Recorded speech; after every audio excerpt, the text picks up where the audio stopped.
నమస్కారం NSTV news కి స్వాగతం. నా పేరు సంధ్య. ముందుగా వార్తల్లోని ముఖ్యాంశాలు. మేడ్చల్, మల్కాజ్గిరి, బాలారాం నగర్ 184 డివిజన్ బారాస నేతలు మరియు కార్యకర్తల సమావేశం నేరేడ్మెడ్ ఎస్ఎస్ గార్డెన్ లో జరిగింది. ఈ కార్యక్రమంలో స్థానిక శాసనసభ్యులు మరి రాజశేఖర్ రెడ్డి మరియు నియోజకవర్గ సభ్యత్వం ఇన్ఛార్జ్ నందికంటి శ్రీధర్ ముఖ్య అతిథులుగా విచ్చేసినారు. ఈ కార్యక్రమంలో మరి రాజశేఖర్ రెడ్డి మాట్లాడుతూ, ముందుగా నందికంటి శ్రీధర్ గారికి సభ్యత్వ నమోదు ఇన్ఛార్జ్ ఇచ్చినందుకు అభినందనలు తెలియజేశారు.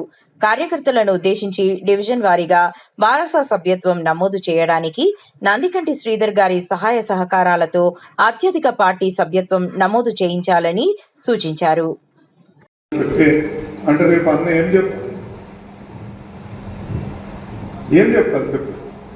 మరి అట్లా పరిస్థితి ఉంటే ఈడ చూస్తేనేమో బలం ఇట్లా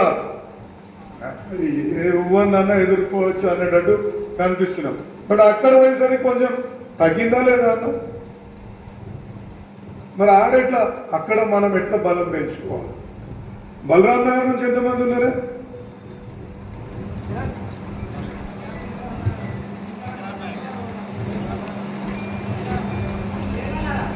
సీతారాం నగర్ నుంచి సీతారాం నగరా? అంటే ఒట్టిగా నా కోసం లేపుతురా? అంతేగా పక్కానా? అవును, కిరణ్ తెలుసు కానీ నేను అనేది సీతారాం నగర్. బలరాం నగర్ ఎట్లా? బలరాం నగర్ ఎన్ని బూతులు ఉన్నాయి? 2. మరి ఎట్లా చేద్దాం? ఇక్కడ స్పెషల్ కుర్చీలు వేసి అంత స్పెషల్ లీడర్లా ఇల్లంతా. మరి చెప్పురు, మీరు బంటి చెప్పు, ఎట్లా చేద్దాం? శ్రీధర్ భాయ్ చెప్పు, ఏం చేస్తావే? ఫాలోఅప్ చేస్తావా ఎప్పుడు?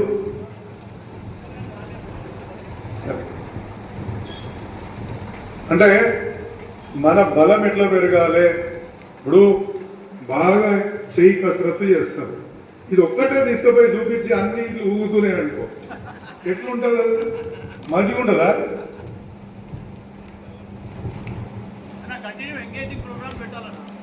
ఇట్లా మరి ఎవరు పెట్టాలి? మా బంటి ఏమో బిజినెస్ చేసుకుంటే తిరుగు. బాలారాం నగర్ 184 డివిజన్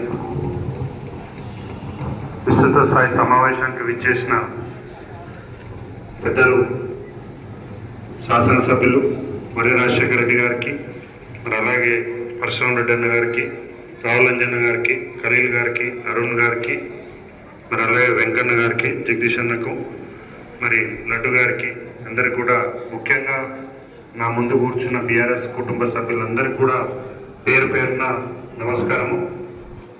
ఎమ్మెల్యే గారు చెప్పినట్టుగా ఈ విస్తృత స్థాయి సమావేశం 3 ఎజెండాల మీద పెద్దలు కేసీఆర్ గారు మొత్తం కమిటీలన్నీ రద్దు చేసి కొత్త చేయాలని ఒక నిర్ణయాన్ని వారు ఒక జనరల్ బాడీ మీటింగ్ 300 మందితో పెట్టారు. దాంట్లో నేను ఎమ్మెల్యే గారు ఇద్దరం వెళ్ళడం జరిగింది. ముఖ్యంగా మీరు ఎవరైనా కూడా ఒకవేళ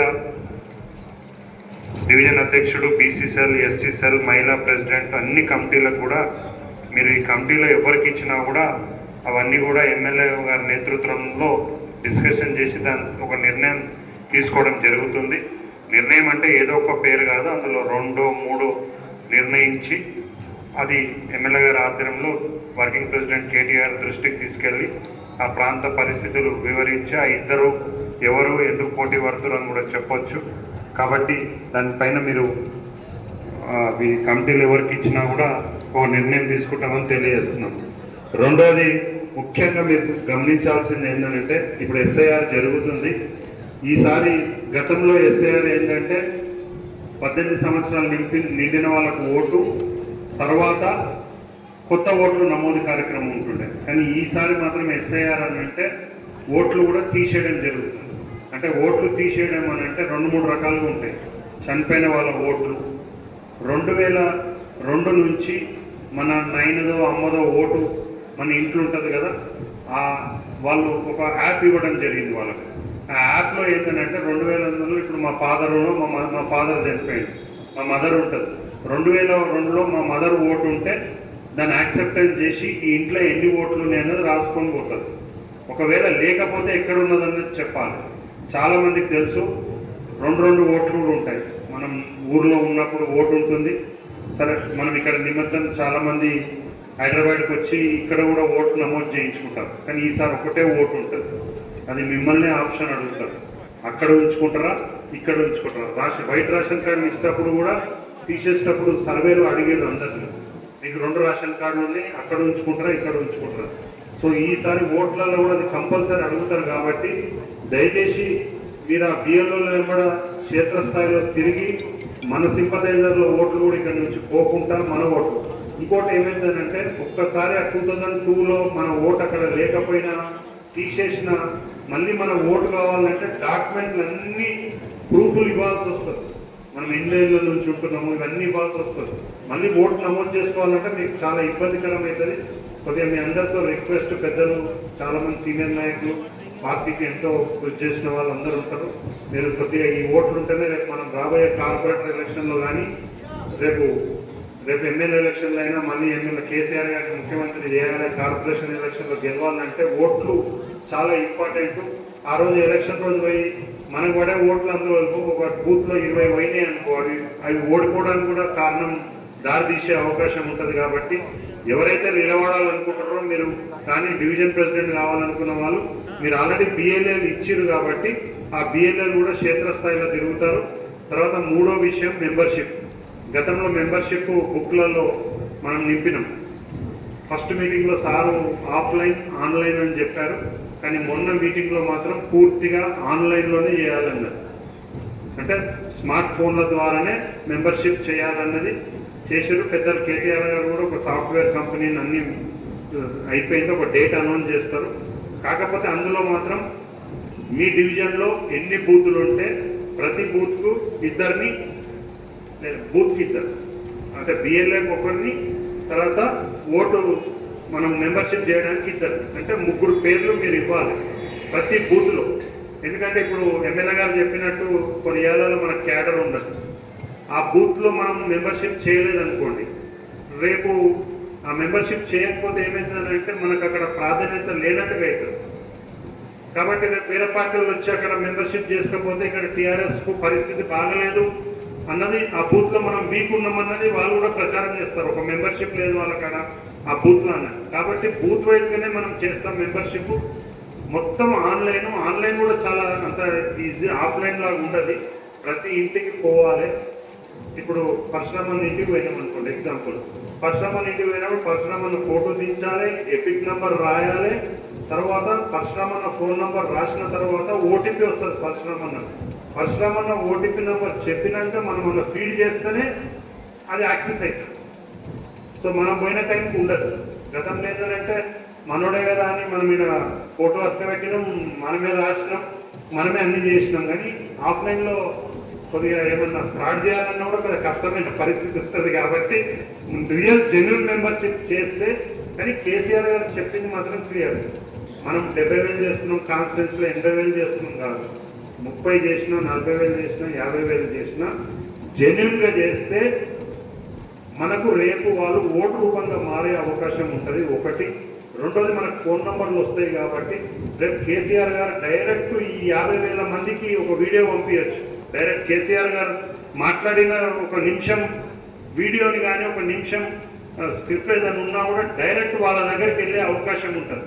ఇప్పుడు నేను చెప్పిన దానికి, మనం చెప్పిన దానికి, పెద్దలు కేసీఆర్ గారు, కేటీఆర్ గారు చెప్పింది డైరెక్ట్ ఒక మన ఓటర్తో ఇంటరాక్ట్ అయ్యే అవకాశం రేపు ఉంటుంది. కాబట్టి ఇది రేపు ఎలక్షన్లో ఆన్లైన్ మెంబర్షిప్ చేయడంతో రేపు ఎలక్షన్కు చాలా ఇది సుమార్గం అవుతుంది. కాబట్టి దయచేసి చెయ్యండి.